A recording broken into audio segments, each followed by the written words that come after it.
الشيطان الرجيم بسم الله الرحمن الرحيم. I begin in the name of Allah, the most beneficent, the most merciful. قُلْ أَعُوذُ بِرَبِّ الْفَلَقِ. Say, I seek refuge in the Lord of the dawn. مِن شَرِّ مَا خَلَقَ. From the evil of what He has created. وَمِن شَرِّ غَاسِقٍ إِذَا وَقَبَ. And from the evil of the utterly dark night when it comes. وَمِن شَرِّ النَّفَّاثَاتِ فِي الْعُقَدِ. And from the evil of those who blow on knots. وَمِن شَرِّ حَاسِدٍ إِذَا حَسَدَ. And from the evil of the envious when he envies. صدق الله العلي العظيم. اللهم صل على محمد وآل محمد. اللهم صل على محمد وآل محمد. اللهم صل على محمد وآل محمد. بسم الله الرحمن الرحيم. عن جابر بن عبد الله الأنصاري عن فاطمة الزهراء عليها السلام بنت رسول الله صلى الله عليه وآله وسلم قال سمعت فاطمة أنها قالت دخل علي أبي رسول الله في بعض الأيام فقال السلام عليك يا فاطمة فقلت عليك السلام قال إني أجد في بدني ضعفا فقلت له أعيذك بالله يا أبتاه من الضعف فقال يا فاطمة إيتيني بالكساء اليماني فغطيني به فأتيته بالكساء اليماني فغطيته به وسرت أنظر إليه وإذا وجهه يتلألأ كأنه البدر في ليلة تمامه وكماله. اللهم صل على محمد وآل محمد وعجل فرجهم.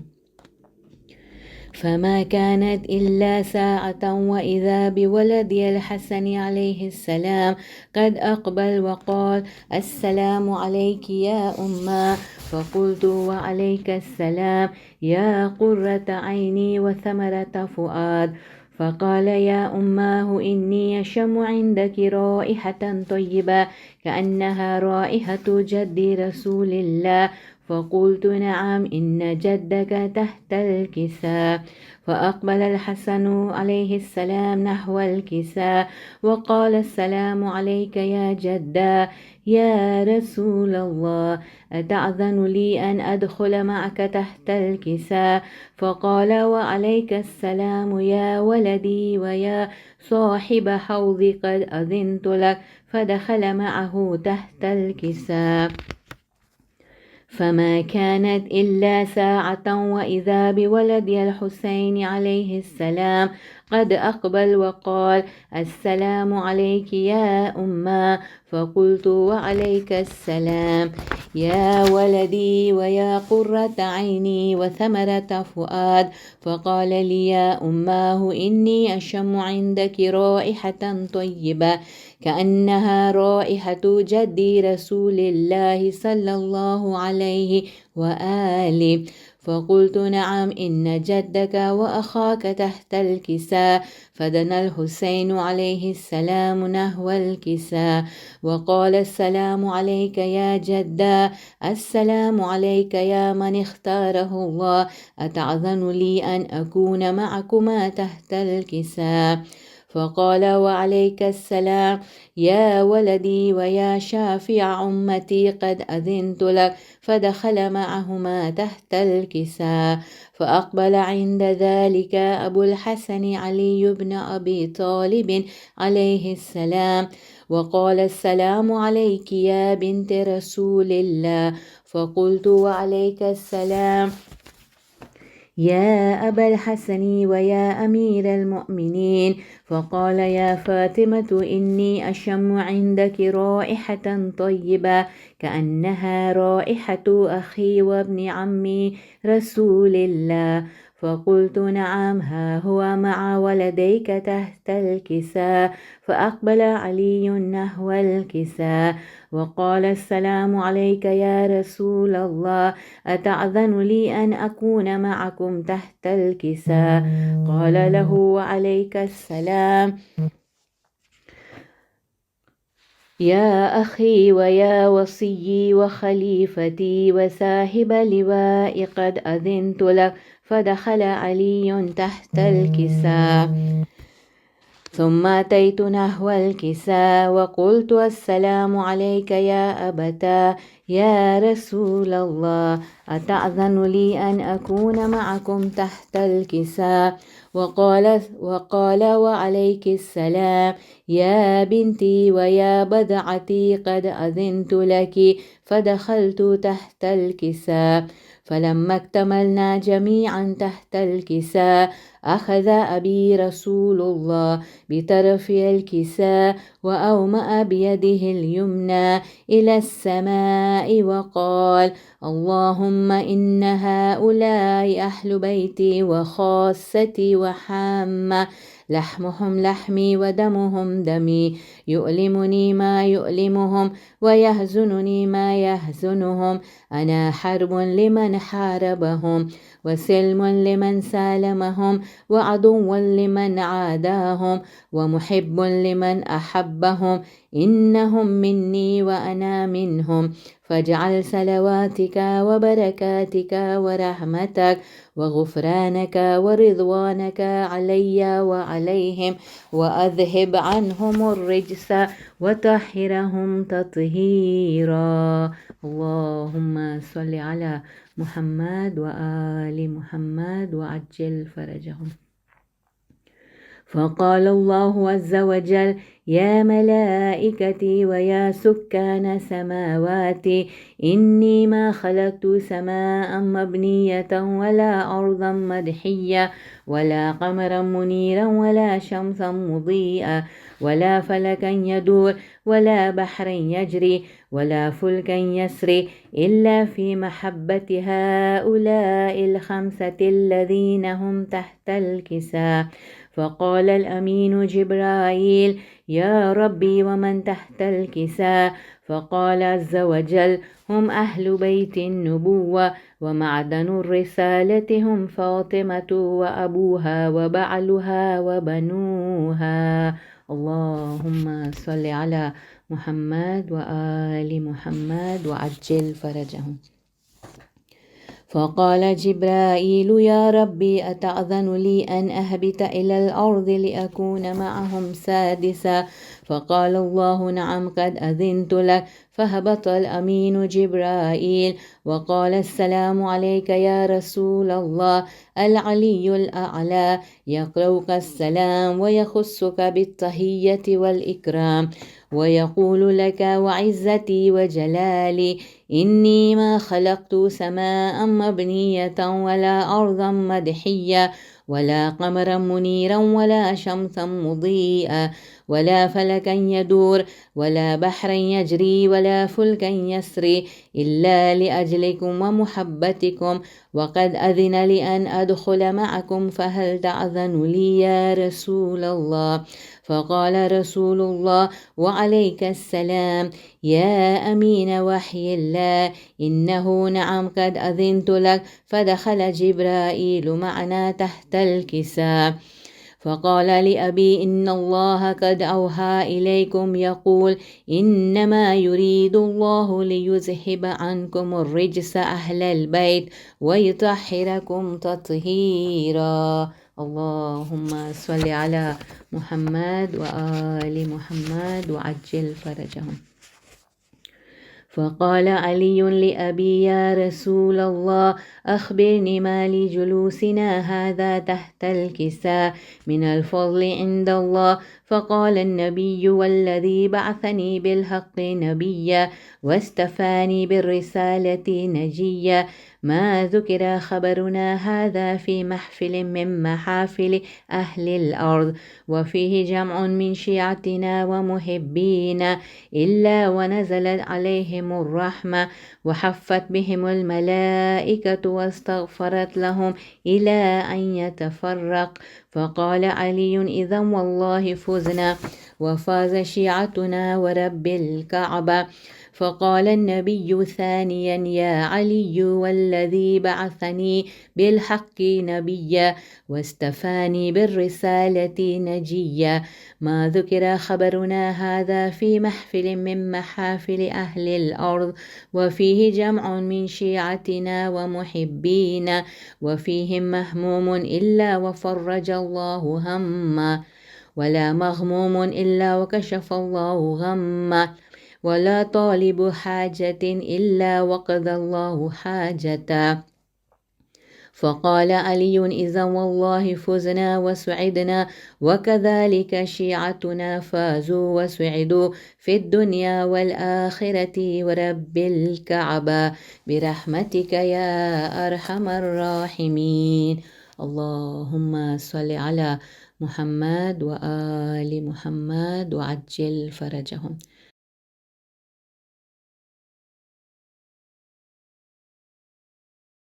فرزندان مسلم پر بلندتر صلوات. اللہم صلی علی محمد و آل محمد و عجل فرجہم.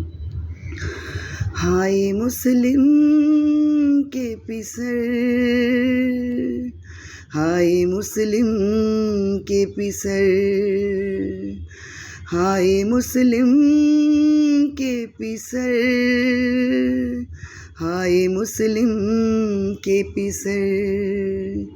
نیم جاں روتے رہے اپنی جاں کھوتے رہے، نیم جاں روتے رہے اپنی جاں کھوتے رہے.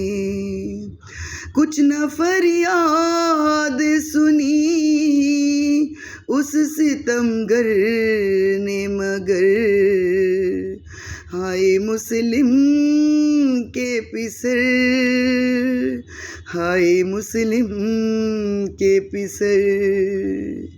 کہیں دیکھی نہ سنی یہ غریب الوطنی، یہ غریب الوطنی کہیں دیکھی نہ سنی.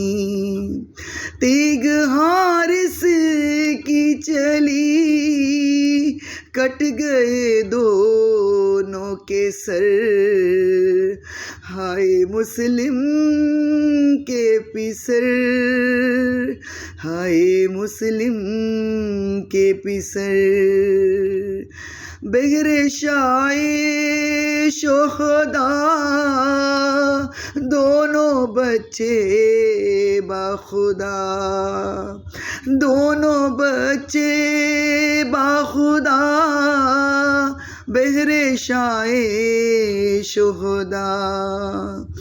اپنے بابا کی طرح ہو گئے خون میں تر، ہائے مسلم کے پسر، ہائے مسلم کے پسر. کون کوفے میں بھلا جا کے مسلم سے کہے، جا کے مسلم سے کہے، کون کوفے میں بھلا. نہر پر مارے گئے آپ کے لختے جگر، ہائے مسلم کے پسر، ہائے مسلم کے پسر. پپڑیاں ہونٹوں پہ تھے غضب کے پیاسے، تھے غضب کے پیاسے. پپڑیاں ہونٹوں پہ تھی، چل پڑے شہزادے سوئے حوض کوثر، ہائے مسلم کے پسر، ہائے مسلم کے پسر، ہائے مسلم کے پسر، ہائے مسلم کے پسر۔ حارث ملعون پر لعنت بے شمار۔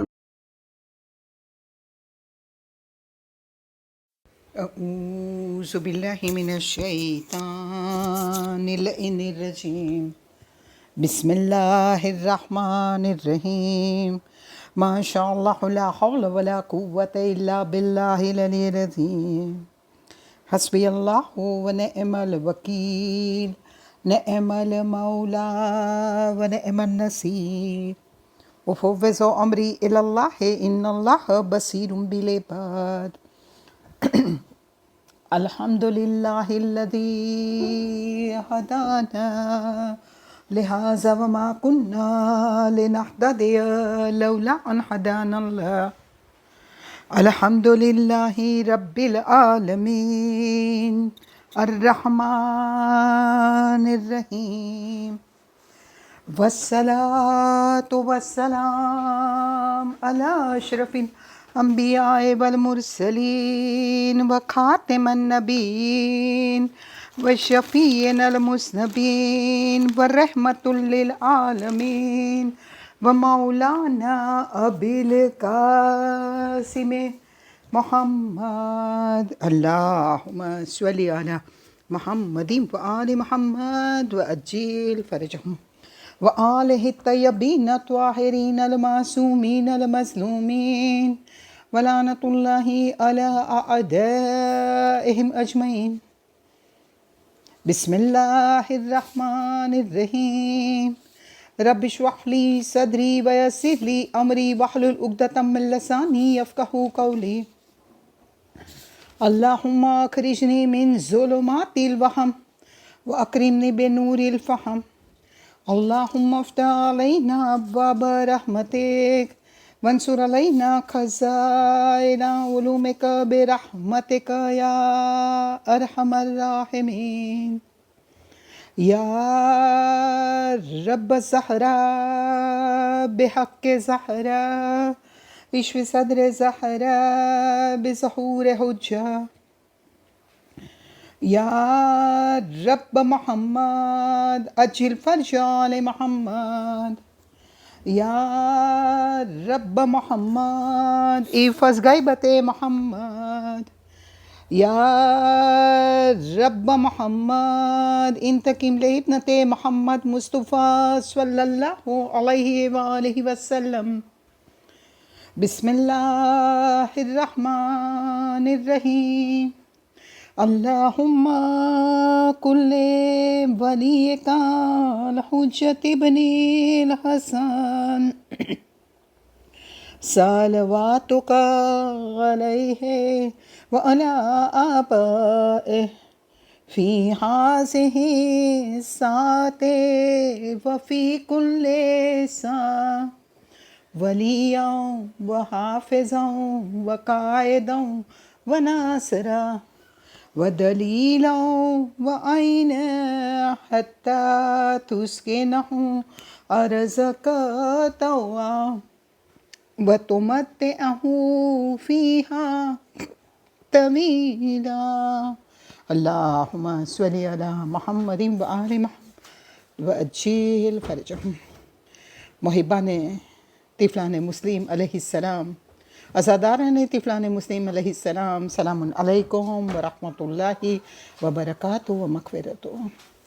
تمام تعریف، تمام حمد و ستائش، تمام شکریہ اس خداوند عالم کے لیے ہے کہ جس نے ہمیں یہ توفیق دی کہ آج ہم جناب مسلم علیہ السلام کے فرزند کی شہادت کا غم منائے، طفلان مسلم کی عزاداری کرے۔ عزیزان محترم، کون جناب مسلم کہ جو سفیر امام حسین علیہ السلام تھے، اور عزیزان محترم کائنات کے رسول 1,23,999 نبیوں کے سردار ہمارے نبی حضرت محمد مصطفیٰ صلی اللہ علیہ وآلہ وسلم فرماتے ہیں کہ مجھے مسلم سے دوہری محبت ہے۔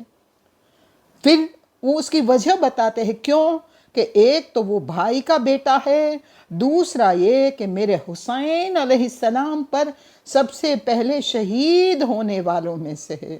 اور عزیزان محترم آگے ہمارے نبی صلی اللہ علیہ وآلہ وسلم نے فرمایا، جو مسلم پر روئے گا اس پر فرشتے درود پڑھیں گے۔ عزیزان محترم آج جناب مسلم کو پرسہ دینے کا ہمیں خداوند عالم نے موقع دیا، ہمیں توفیق دی، تو اس کا جتنا شکریہ ادا کرے اتنا کم ہے، کیونکہ مسلم کے غم میں اگر ہم رو رہے ہیں، جناب مسلم کے غم میں، تو فرشتے ہمارے اوپر درود پڑھتے ہیں۔ اور عزیزان محترم کون مسلم علیہ السلام؟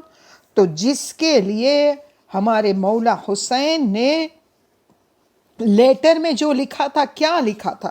ہمارے مولا حسین علیہ السلام نے جو لیٹر دے کے بھیجا تھا کوفے، جو خط دے کے بھیجا تھا کوفے، اس میں لکھا تھا کہ یہ مسلم جو ہے وہ زہد و تقوی سے آراستہ ہے، ان کی اطاعت میری اطاعت ہے، اور یہ مسلم جب کوفے کے بارے میں مجھے لکھ بھیجیں گے تب میں وہاں آؤں گا۔ اور مسلم علیہ السلام کے ہاتھوں پر، گویا اس کا کہنے کا مطلب یہ تھا کہ مسلم علیہ السلام کے ہاتھوں پر بیعت کرنا اس وقت کے امام حسین علیہ السلام کی بیعت تھی۔ تو عزیزان محترم یہ ہے جناب مسلم علیہ السلام کا درجہ۔ اور آئیے ہم آگے دیکھیں کہ اگر کوئی شخص سعادت کے ساتھ نیکی کرے تو اس کا کیا اجر ہے، اور اس کے بارے میں ہمارے اور آپ کے چھٹے مولا جعفر صادق علیہ السلام فرماتے ہیں کہ پیغمبر خدا صلی اللہ علیہ وآلہ وسلم کی یہ روایت کہ انہوں نے فرمایا کہ روز محشر میں 4 قسم کے لوگوں کی شفاعت کروں گا، چاہے بھلے ہی وہ گنہگار ہو۔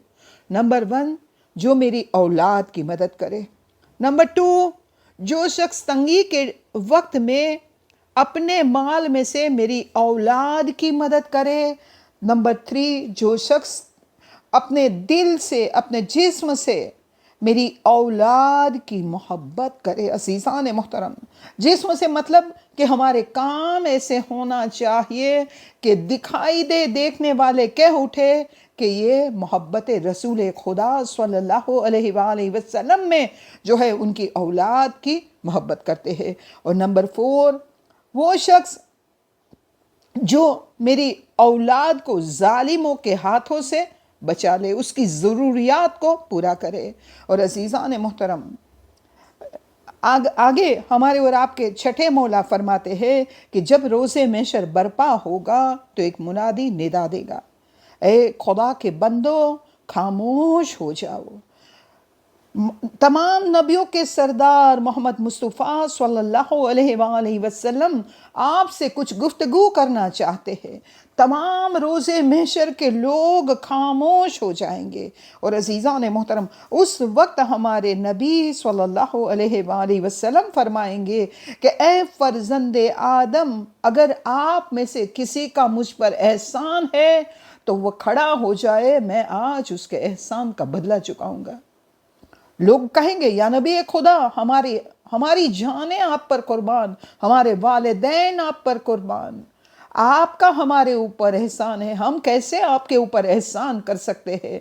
تو اس وقت ہمارے نبی صلی اللہ علیہ وآلہ وسلم فرمائیں گے کہ وہ احسان یہ ہے کہ اگر جس کسی نے بھی میری اہل بیت میں سے، میری اولاد میں سے کسی ایک کو سہارا دیا ہو، اس سے نیکی کی ہو، اس میں سے جو بے لباس ہو اسے لباس پہنایا ہو، جو بھوکا ہو اسے کھانا کھلایا ہو، وہ کھڑا ہو جائے، آج میں اس کے احسان کا بدلہ دینا چاہتا ہوں۔ یہ سن کر کہیں لوگ ایسے ہوں گے کہ جنہوں نے سادات کی مدد کی ہوں گی وہ کھڑے ہو جائیں گے اور نبی خدا کے پاس آنے لگیں گے، تب آواز قدرت آئیں گی، اے میرے پیارے حبیب ان سب لوگوں کو آج تم ان کے احسان کا بدلہ دو، تمہیں حق ہے کہ تم جہاں چاہو انہیں جنت میں جگہ دے سکتے ہو۔ عزیزان محترم، اس وقت ہمارے اور آپ کے نبی صلی اللہ علیہ وآلہ وسلم جنت میں اس وقت اس جگہ عنایت فرمائیں گے، اس جگہ پہ ان کو رکھیں گے جہاں سے اس کا جب دل چاہے وہ محمد صلی اللہ علیہ وآلہ وسلم کی زیارت کر سکیں گے۔ عزیزان محترم، ذرا سوچنے کا مقام ہے، وہ روز محشر کا عالم، لوگ نفسا نفسی کریں گے، سورج سوا نیزے پہ ہوگا، وہ 50,000 سال کا ایک دن ہوگا، اور ایسے میں نبی خدا صلی اللہ علیہ وآلہ وسلم جیسی شخصیت انہیں جنت میں وہ بلند مقام دے کہ جہاں سے وہ جب چاہے محمد صلی اللہ کی زیارت کر سکتا ہے۔ عزیزان محترم، اس دنیا میں ہم کتنے تڑپتے ہیں، ابھی محرم ہمارے درمیان آنے والے ہیں، سب کا دل چاہتا ہے چاند رات کربلا میں کرے، سب کا دل چاہتا ہے روز عاشورہ کربلا میں کرے، سب کا دل چاہتا ہے مولا کو نجف پرسا دینے جائے، سب کا دل چاہتا ہے جنت البقیع جائے۔ عزیزان محترم، لیکن ہم زندگی میں کتنی مرتبہ چاہ سکتے ہیں؟ بہت کم مرتبہ۔ لیکن یہاں پہ جنت میں وہ جگہ ملے گی اگر کسی نے سادات کے اوپر احسان کیا ہے تو، کہ جب چاہے گا تب چہاردہ معصومین میں سے جب بھی جس کسی کی بھی زیارت کرنا چاہے وہ کر سکیں گا۔ صلوات اللہم صلی علی محمد و آل محمد و عجل فرجہم۔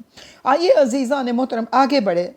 ایک مرتبہ کی بات ہے، بادشاہ خراسان ضامنان یتیمان امام رضا علیہ السلام کی خدمت میں لوگ آئے، اور اس میں سے کسی شخص نے کہا کہ فلاں بن فلاں نے جو ہے وہ نقصان کا سودا کیا ہے۔ کہاں کیسا سودا؟ کہاں کہ اس نے 1000 دینار کا سودا 1000 درہم کے بدلے میں کر لیا۔ دینار یعنی کہ سونے کے سکے، درہم یعنی کہ چاندی کے سکے، سونے کے سکے کے بدلے میں چاندی کے سکے لیے ایسے نقصان کا سودا کیا۔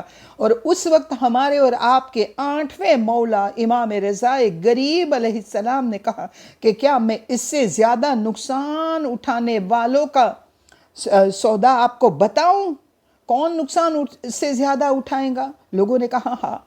تو اس وقت ہمارے اور آپ کے 8ویں مولا نے جواب میں کہا کہ جنہوں نے سادات کی مدد نہ کی ہوں گی وہ نقصان میں رہیں گے۔ کس طرح سے؟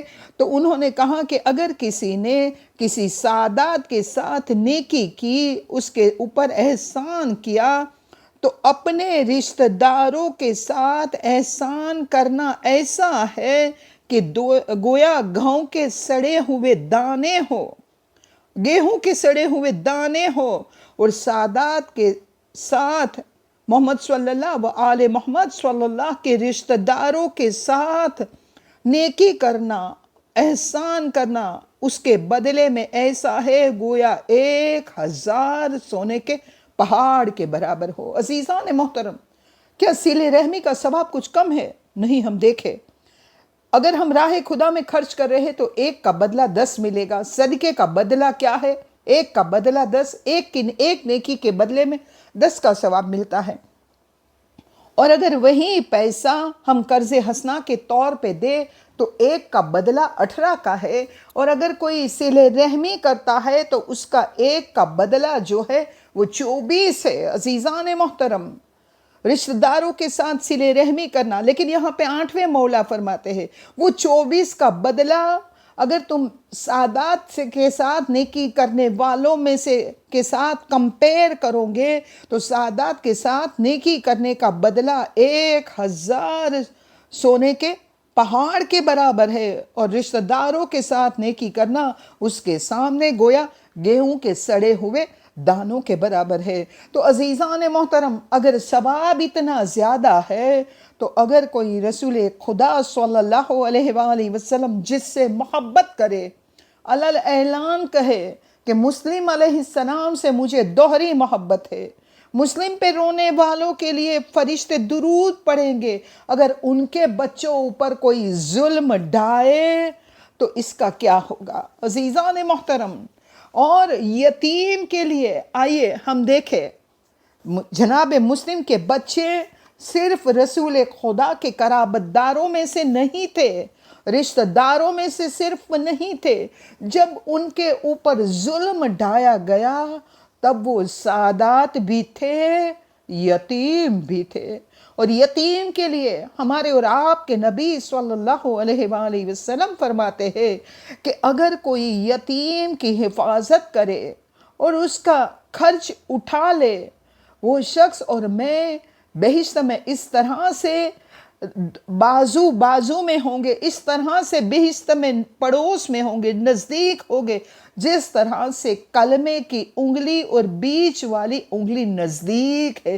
اتنا کہہ کر ہمارے نبی صلی اللہ علیہ وآلہ وسلم نے اپنی دونوں انگلیوں کو ملا کر بتایا۔ عزیزان محترم، اگر ہم چاہتے ہیں کہ جنت میں ہم ہمارے نبی کے پڑوس میں رہے، اتنے قریب رہے، تو ہمیں چاہیے کہ یتیموں کی حفاظت کرے، ان کا خرچ اٹھائے۔ اور آگے عزیزان محترم، ہمارے نبی صلی اللہ علیہ وآلہ وسلم فرماتے ہیں کہ اگر کوئی یتیم بچوں کو اس طرح سے اپنے بال بچوں کے ساتھ داخل کر رہے، اس طرح سے اس کا خرچہ اٹھائے کہ وہ کسی کا محتاج نہ رہے، تو اس کے لیے خداوند عالم اس طرح سے بہشت کو واجب کر دے گا جس طرح سے یتیم کا مال کھانے والوں کے لیے جہنم واجب کی ہے۔ عزیزان محترم، یتیم کا مال ان لوگوں نے کیسے کھایا؟ عزیزان محترم، پورا شام غریبہ کا منظر نگاہوں میں گھومنے لگتا ہے کہ جو یتیم تھے، جو بیوائیں تھی، ان کا مال کس طرح سے لوٹا تھا، اور وہ بھی سادات بھی تھے، یتیم بھی تھے، بیوائیں بھی تھی۔ اور عزیزان محترم، تو ان کا بدلہ انہیں کیا ملے گا؟ آئیے ہم آگے دیکھیں، ہمارے اور آپ کے مولا کائنات علی ابن ابی طالب علیہ السلام، امیر المؤمنین علیہ السلام فرماتے ہیں کہ اگر کوئی مومن یا مومنہ محبت سے کسی یتیم کے سر پر ہاتھ پھیرے تو اس کے ہاتھ میں جتنے بال آئیں گے اس کی گنتی کے مطابق اس کے نامہ اعمال میں نیکیاں لکھی جائیں گی۔ عزیزان محترم، نہ کھانا کھلانا ہے، نہ پانی پلانا ہے، نہ کچھ خرچ کرنا ہے، صرف اور صرف یتیم کے سر پہ محبت سے، شفقت سے ہاتھ پھرائیں گے تو جتنی بال ہاتھ میں آئیں گے اتنی نیکیاں نامہ اعمال میں لکھ دی جائیں گی۔ اور ایک روایت کے مطابق تو یہ ملتا ہے کہ جتنے بال ہاتھ میں آئیں گے روز محشر خداوند عالم اسے اتنے نور عطا فرمائیں گا ایک ایک بال کی گنتی کے مطابق۔ عزیزان محترم، کیا کوئی بالوں کی گنتی کر سکتا ہے؟ نہیں، ہرگز نہیں کر سکتا۔ تو یتیم کے سر پہ خالی شفقت سے، محبت سے ہاتھ پھیرے گا تو ان گنت نور عنایت فرمائے گا خداوند عالم، ان گنت نیکیاں نامہ اعمال میں لکھ دی جائیں گی۔ اور آگے عزیزان محترم، اگر کوئی یتیم کو رلائے، اس کے اوپر ظلم ڈھائے، اسے پریشان کرے، تو اس کے بارے میں ہمارے اور آپ کے نبی صلی اللہ علیہ وآلہ وسلم کیا کہتے ہیں کہ جب کوئی یتیم بچہ روتا ہے تو خداوند عالم کا عرش جو ہے وہ لرزنے لگتا ہے، اور اس وقت خداوند عالم کہتا ہے میرے اس بندے کو کہ جس کے والدین کو میں نے اٹھا لیا ہے، جو یتیم ہے، اسے کس نے رلایا؟ میری عزت اور جلال کی قسم کھا کر میں کہتا ہوں، اگر اس یتیم کو کسی نے دلاسا دیا، اسے چپ کیا، تو میں اس کے اوپر بہشت کو واجب کر دوں گا۔ اللہ اکبر۔ خداوند عالم کتنا زیادہ یتیموں کے بارے میں ہمیں آگاہ کر رہا ہے، اور قرآن مجید میں وہ آیے مبارکہ کا ٹرانسلیشن آپ کی خدمت میں پیش کرتی چلوں۔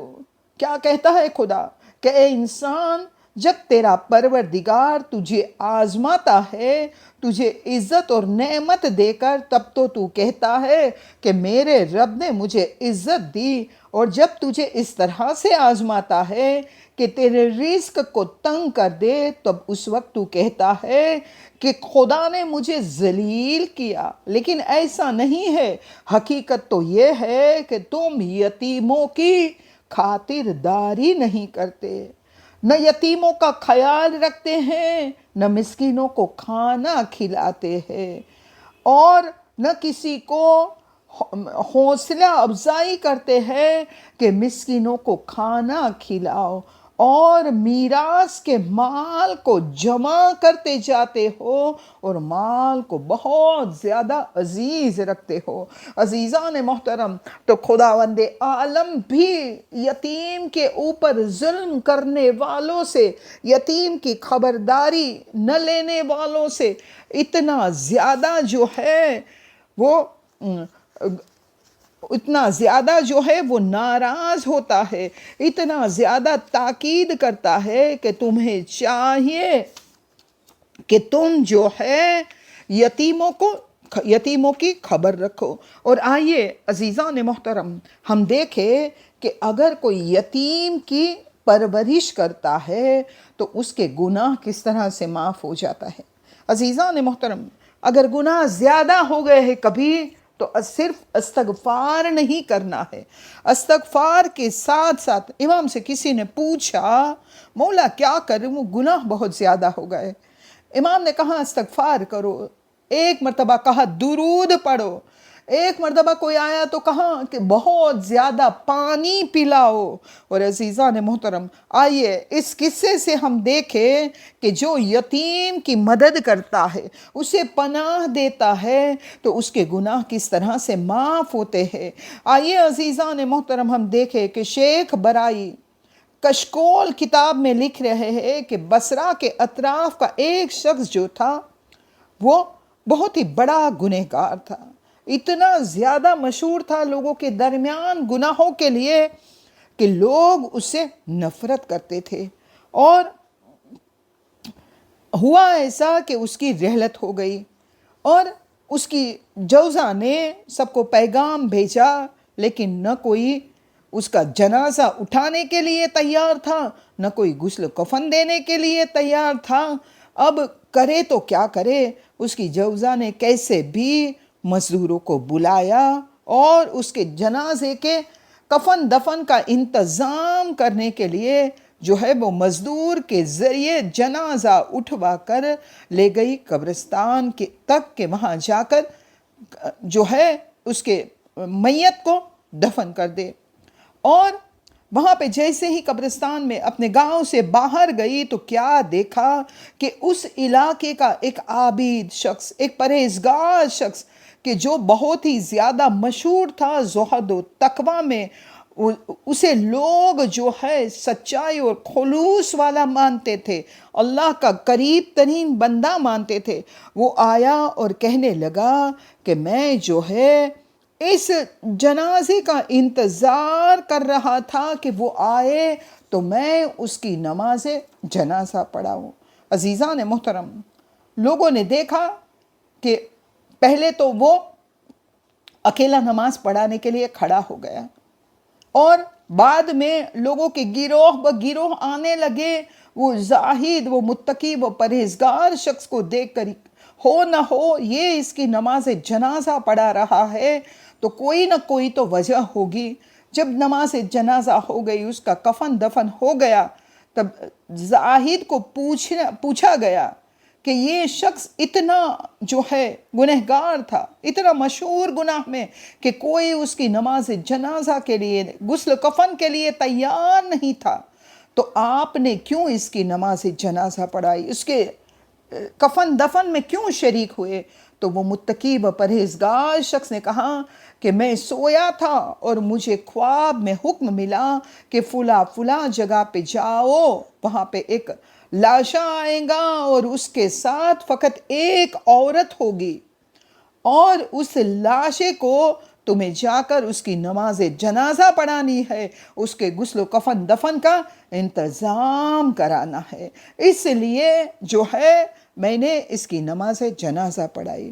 اب وہ متقی پرہیزگار زاہد سے رہا نہ گیا، اس کی جوزہ جو اس کے ساتھ تھی، وہ عورت اسے پوچھا کہ بتاؤ یہ اتنا گنہگار تھا، وہ تو سب جانتے تھے، وہ سر عام گناہ کرتا تھا، لہٰذا اتنا مشہور ہو گیا تھا گناہوں کی وجہ سے کہ اس سے بڑھ کر گنہگار کوئی نہیں ہو سکتا، لیکن ہو نہ ہو اس کی کچھ ایسی نیکیاں ہے چھپی ہوئی کہ جس کی وجہ سے اس کے گناہ معاف ہو گئے، اور مجھے حکم ملا کہ یہاں پہ آ کر میں اس کی نماز جنازہ پڑھاؤں، اس کے دفن کا انتظام کروں۔ اب وہ اس کی جوزہ، وہ گنہگار کی شخص کی جوزہ کہتی ہے، ہاں بے شک میرا شوہر بہت ہی بڑا گنہگار، شراب کے نشے میں ہمیشہ دھت رہتا تھا، لیکن جب آدھی رات کو اسے ہوش آتا تھا تب وہ بہت زیادہ روتا تھا، گڑ گڑا کر رو رو کر استغفار کرتا تھا اور کہتا تھا، اے خدایا تو مجھے جہنم کے کس حصے میں رکھے گا۔ عزیزان محترم، بس یہ گناہ کا احساس ہونا دل میں، صرف زبان سے توبہ توبہ استغفار نہیں کرنا ہے، اگر زبان سے نہیں کہا تو بھی کچھ نہیں، لیکن اگر دل میں احساس ہو گیا کہ مجھ جیسا حقیر، مجھ جیسا ذلیل، مجھ جیسا گنہگار اور کوئی نہیں، تو یہی استغفار کافی ہے خداوند عالم کی بارگاہ میں۔ عزیزان محترم، تو اس کی جوزہ نے کہا کہ اس طرح سے وہ رو رو کر استغفار کرتا تھا، پھر کھڑا ہوتا تھا، غسل کرتا تھا، پاک و پاکیزہ لباس پہنتا تھا اور نماز صبح ادا کرنے کے لیے کھڑا ہو جاتا تھا، اور اس کے گھر میں جو ہے 2 یا 3 یتیم تو ہوتے ہی ہمیشہ رہتے تھے، اور وہ اپنے گھر کو کبھی یتیم بچوں کی پرورش سے خالی نہیں رکھتا تھا۔ وہ یتیموں کو ایک باپ کی طرح، جس طرح سے اپنے بچوں کو پیار کرتا تھا، اپنے بچوں کا خیال رکھتا تھا، اپنے بچوں کے لیے ساری چیزوں کا انتظام کرتا تھا، اسی طرح سے یتیم بچوں کا خیال رکھتا تھا۔ تو عزیزان محترم، اگر کوئی اتنا زیادہ گنہگار ہو لیکن پھر بھی یتیم کا خیال رکھے، استغفار کرے، نماز صبح کے لیے کھڑا ہو جائے، تو خداوند عالم کس طرح سے اس کے گناہوں کو معاف کر دیتا ہے کہ لوگ چاہے اسے بھلے بڑا ہی گنہگار سمجھے، لیکن موت کے وقت اس کی نیکیوں کا جو ہے پردہ اٹھ گیا اور لوگوں کے سامنے ظاہر ہو گئی۔ اللہم صلی علی محمد و آل محمد و عجیل فرجہم۔